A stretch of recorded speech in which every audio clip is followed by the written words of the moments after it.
Target মানে কি, মানে আপনাদের কি ও এই যে এই মানে পিনাকিদার ভাষায় বলি যে এই যে শেখ মুজিবের পরিবারকে জয় বাংলা করে দেওয়ার মানে পরিকল্পনাই ছিল নাকি, পরিকল্পনাটা কি ছিল? টার্গেট বলতে আমি বলি এটা আর্মির ভাষা হইলো আমাদেরকে কোথায় কোথায় কার কি দায়িত্ব আচ্ছা। সেটাই হলো। যেমন মুজিবের বাসা একটা, সানিয়াবাতের বাসা একটা, শেখ মুনির বাসা একটা, রেডিও স্টেশন একটা। না কিন্তু আগের দিন বিকেল থেকে এই যে পরের দিন পর্যন্ত আপনারা যে পরিকল্পনা করলেন, এই পরিকল্পনায় সব শেষ তো আপনাদেরকে একটা ব্রিফিং করা হয়েছিল, সেখানে বলা হয়েছিল যে শেখ মুজিবের পরিবারকে যে হত্যা করা হবে, এই ধরনের কোনো পরিকল্পনা ছিল কিনা?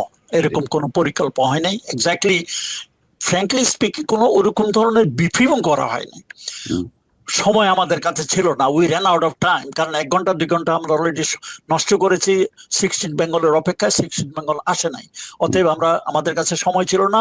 ছোট্ট একটা বক্তৃতা ফারুক দিয়েছে তার লান্সারের ওখানে, অতটুকু, অত ডিটেল বলে নাই। সে বলছে তোমাদের কমান্ডাররা তোমাদেরকে ডিটেল বলবে, আমি অত ডিটেলে যেতে চাই না। মুজিবের ভাগ্য কি হবে এই নিয়েও একটু কিছু হয়তো আলাপ আলোচনা হয়েছে। আরেকটা জিনিস হলো কি, আমি পূর্ব আলোচনায় আমি ছিলাম না, অথবা আমি ডিটেল জানি না মুজিবের ভাগ্য নিয়ে কি হবে, আমি অত জানি না।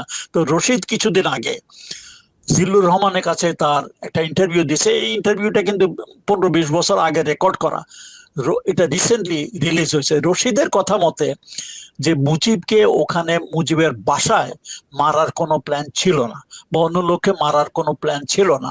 প্ল্যান ছিল মুজিবকে ওখান থেকে অ্যারেস্ট করে নিয়ে এসে তারপরে সরওয়ার্দী উদ্যানে তখন আমাদের মিলিটারি ক্যাম্প ছিল, ওখানে একটা সামারি কোর্ট মার্শাল করে আলটিমেটলি মুজিবকে যেতে হতো ওখানে, করে হরে তাকে মানে সামারি কোর্ট মার্শাল করে তাকে এক্সিকিউটিং করে, what ever it is, that was the plan, বাসায় নয়।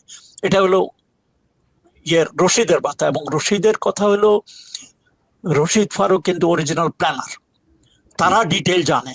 অতএব এটা রশিদ যদি এটা বলে থাকে এটা সত্য হতে পারে। যাই হোক, আমার মনে হয় না মুজিবকে ওখানে মারার কোনো প্ল্যান ছিল। তবে মুজিব জানতেন না ওই পর্যন্ত?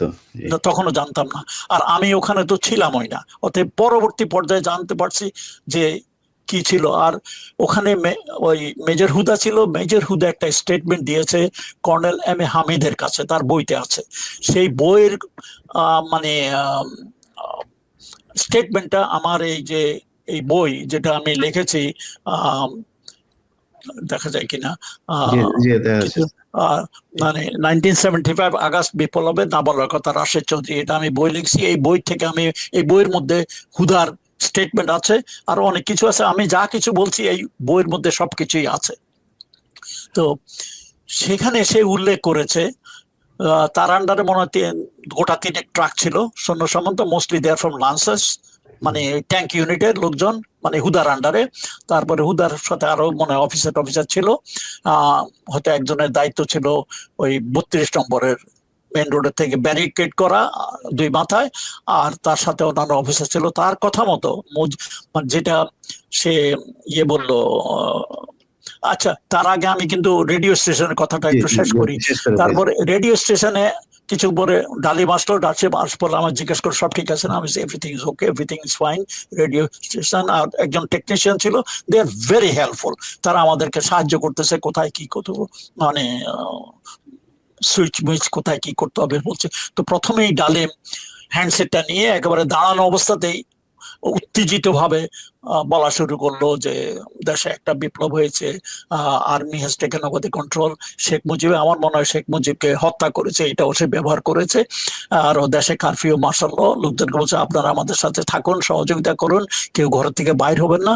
তো প্রথম এসব কথাটা একটু খাপছাড়া ছিল। তখন আমি বললাম যে স্যার, আমার মনে হয় এরকম ভাবে না বলে let's write it down, recorded, দেখে পড়ুন। তখন অনেক বলে ঠিক আছে তুমি একটু তাড়াতাড়ি লিখে দাও। তো আমি তখন একটা কাগজ কলম নিয়ে ওই যতটুকু পারলাম, এই একটা প্যারা, বেশি বড় না, এটা লিখে দিলাম যেটা যা হয়েছে সব ঘটনা। তবে হত্যা শব্দটা আমি মনে হয় ব্যবহার করি নাই। তো ডালিম মনে হয় ওটা নিজের থেকে পরে বলেছে। আর যেসব সেই মানে ডালিমের স্টেটমেন্টেই পরে রেকর্ড করা হয় এবং রেকর্ডটাই বারবার চলতে থাকে। মিনওয়াইল সরকার কবির উদ্দিনকে সবাই চিনে, সরকার কবির উদ্দিন আসলো, ওই তার ডিউটি ছিল, সে আসলো তাড়াতাড়ি, তাকে এনে আমরা ওখানে বসাইয়া কমেন্ট্রি দেওয়ালাম আর কি। ডালিমের বক্তৃতার মাঝে মাঝে সে নিজের থেকে কমেন্ট্রি দিল, কারণ সরকার কবিরুদ্দিনের গলা সবাই চিনে।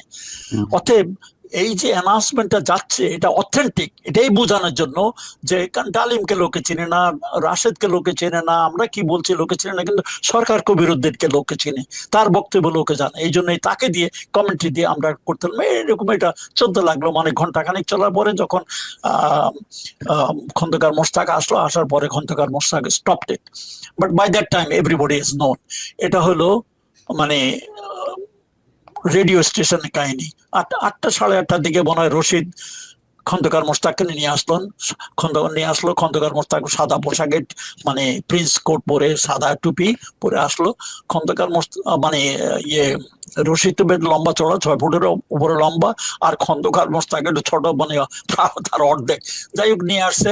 তো মানে ডালিমা বা আমরা দুজনে মিলে তাড়াতাড়ি একটা গার্ড অব অনারের বন্দোবস্ত করলাম। আমাদের কাছে যা সৈন্য সামন্ত হাতের কাছে ছিল তা দিয়ে ওই রেডিও স্টেশনের সামনের চত্বরে, ছোট চত্বরে একটা গার্ড অব অনার দেওয়ার বন্দোবস্ত করলাম। After all he is the new president.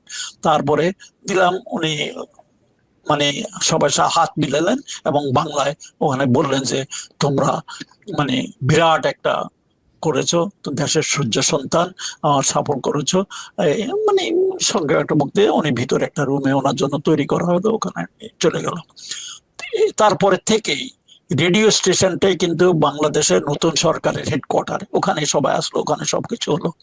এখন মুজিবের বাসভবনে কি হলো, কারণ আমি ওখানে ছিলাম, আমি ছিলাম না, আমি অন্য জায়গায় ছিলাম না, এসব সব আমার পরবর্তী পর্যায়ে সব কালেক্টেড কাহিনী। সেটা হলো ওই বদলুল হুদার স্টেটমেন্ট সে দিয়েছে আমার এই বইতে, সেটা আছে স্টেটমেন্টটা।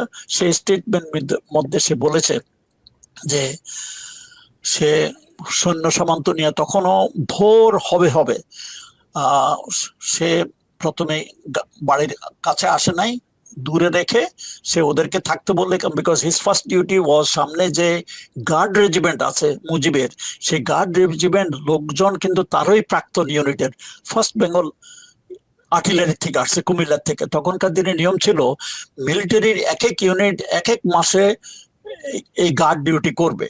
সেটা মুজিবের বাসা, বঙ্গভবন আর বিভিন্ন বিভিন্ন ইম্পর্টেন্ট জায়গাগুলোতে থাকে।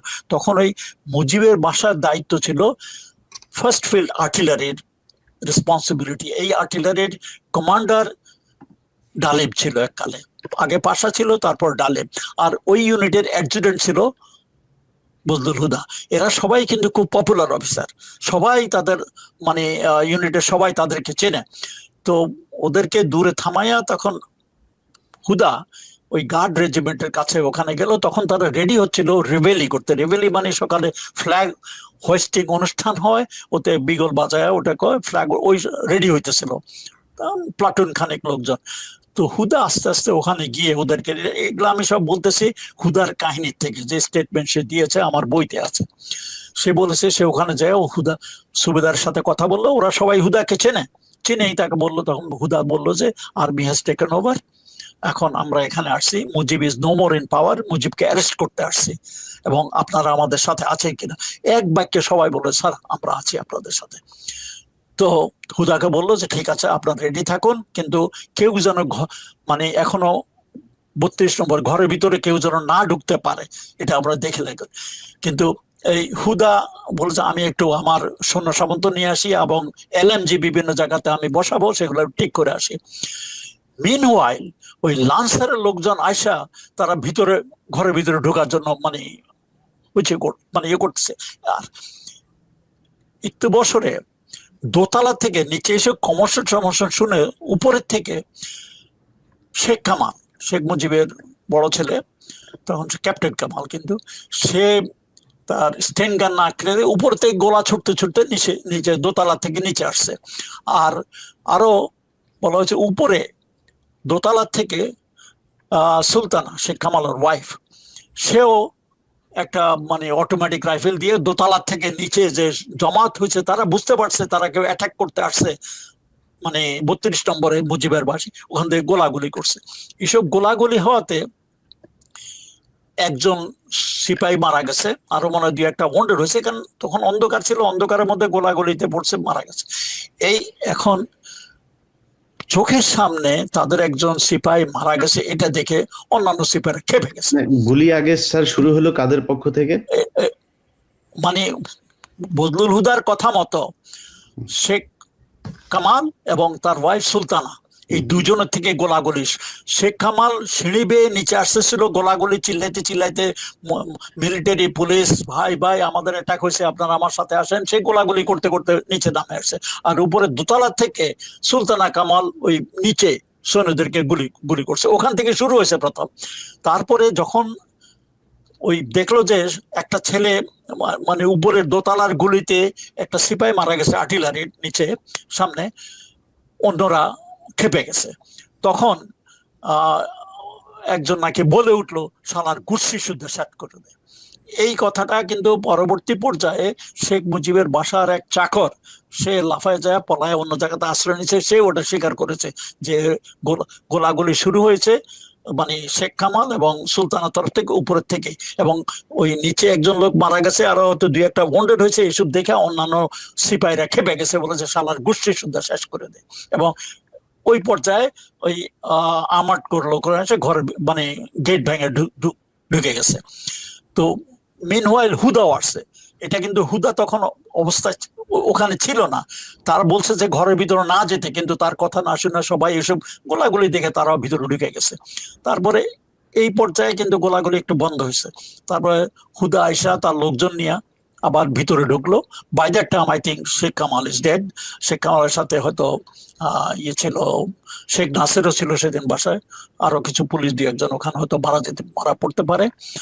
আর হুদা তার কিছু সৈন্য সামন্ত নিয়ে উপরে গেছে। His duty was according to him to bring Sheikh Mujib down, এবং তার সাথে তার কথা মতো মেজর মহিউদ্দিনও ছিল, তারা উপরে।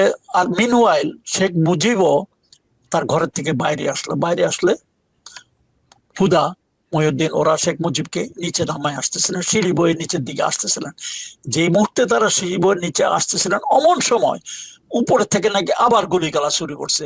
এই সময় শেখ জামাল, সেও ওই রুমে, শেখ জামাল এবং সুলতানার ও দুজনেই এলো পাতাড়ি গুলি গালা শুরু করছে। এক গুলিতে এই মুজিবের পিছনে ছিল একটা সিপাহী পড়ে গেছে, মানে বন্ডেড। আর গুলিগালা আওয়াজ শুনে মহিউদ্দিন এবং হুদা ওরা দুজনেই ডাক, শেখ মুজিব তখনও দাঁড়ানো ছিল, এবং তারা ডাক করে বেঁচে গেছে গোলাগুলি শুরু করতে। আর এই গোলাগুলির আওয়াজে ওই গেটে দিয়ে বাই দ্যাট টাইম অন্যান্য লান্সারের লোকজন যারা আসছে, তারাও মানে ঢুকে এসে একেবারে মানে পাগলের মতো হয়ে গেছে, তারা পাল্টা গুলি দিয়ে।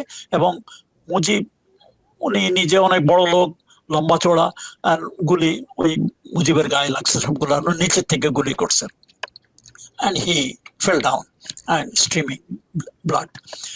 এই হলো মানে হুদার। এই যে আমরা ওই যে মুহিত সম্ভবত এই যে মামলার আসামি, সেই ব্যক্তির বক্তব্য শুনি যে রাসেল এসেছে, আমাকে বাঁচাও, সিনেমার মতো করে দৌড়ে এসেছে, তারপরে ওনার কোলে জড়িয়ে ধরেছে, উনি বলেছে না ওকে মেরো না। হ্যাঁ, তারপরে মানে এই যে সিনেমা নাটক, এগুলো কি হয়েছিল? ইলিয়াস, এটা নাটক। তুমি চিন্তা করো ওই পরিস্থিতিতে কোন একটা বাচ্চা তার মাকে ছেড়ে আসবে, বা মাওকা এরকম 10 বছরের 9 বছরের বাচ্চাকে ছেড়ে দেবে? না, তার কোল থেকে টেনে হেসড়ে নিয়ে আসা হয়েছে মুহিতের কাছে। এগুলা কাহিনী বানানো হয়েছে, কাহিনীকে একটা নাটকীয় মোড় দেওয়ার জন্য। এগুলো একটা মানে চিন্তা করার বিষয়। কিন্তু ঠিক আছে, তারা এক জায়গাতেই থাকে আর মাও কি ছেড়ে দেবে? না স্যার, বাট স্যার অত ছোট বাচ্চাদেরকে মারতে হলো কেন, মানে ওদেরকে কেন মারলো? এটা কেন সেটা আমি পরে আসতেছি। কাহিনীতে বলা হয়েছে তাকে মারছে, ওখান থেকে নিয়ে পয়েন্ট ব্ল্যাঙ্কে নাকি মারা হয়েছে, এগুলা কাহিনী বানানো হয়েছে। অত আমি জানি না, আমি ওখানে ছিলাম না, যাতে আমার মনে হলো যে এগুলো কাহিনী বানানো হয়েছে। তারপরে সবাই কিন্তু ওই একটা দোতলার একটা রুমের মধ্যে বন্ধ ছিল। শেখ মুজিব চলে আসলো, বাকি সবাই তারা অনেক শেখ মুজিবকে মানে যাতে না নিতে পারে চেষ্টা করছিল, কিন্তু পারে নাই। শেখ মুজিব নিজে থেকে আসছে।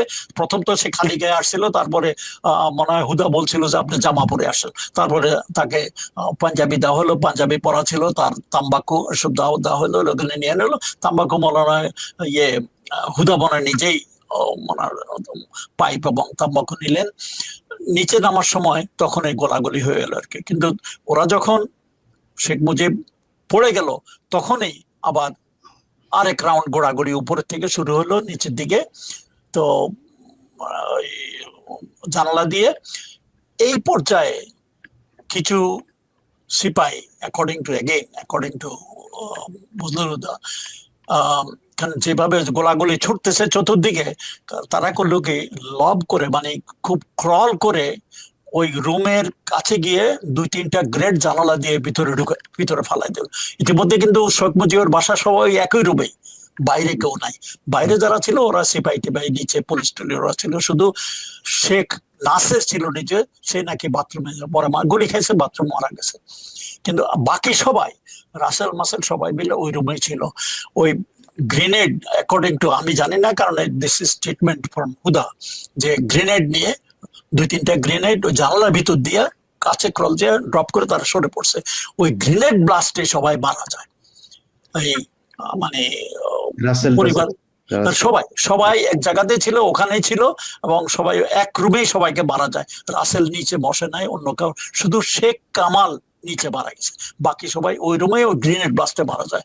এখন মুজিবের মৃত্যুর পরে কোনো ফরেন্সিক স্টেটমেন্ট নিছে কিনা জানি না, তারা কি গুলিতে মারা গেছে না গ্রেনেড ব্লাস্টে মারা গেছে, এটা কেউ পরীক্ষা করে নাই। পরীক্ষা করলে দেখা যেতে পারতো তারা কিভাবে মরছে। কিন্তু সবাই ওই এক রুমে হার্ডল হয়েছিল, ওখানে সবাই মারা যায়। That was the end of Mujib family. ওইভাবে করা হয়েছে। এটা আমি যা মানে আমার এই বইয়ের মধ্যে স্টেটমেন্ট আছে, সেই এর মধ্যে সে বলেছে যে ওতেই সব মারা যায়। হওয়ার কথা, কারণ একটা রুমের মধ্যে এতজন লোক থাকলে একটা 2-3টা গ্রেনেড যদি একত্রে ব্লাস্ট করে, কারোর কোনো বেঁচে থাকার মানে সুযোগ নাই। তারপরে সেখান থেকে তো পরের ঘটনা আমরা জানি। মাত্র 30% টাকায় জমির মালিক হয়ে নতুন বাংলাদেশের গড়ে তোলার স্বপ্ন দেখা বাংলা বসতি।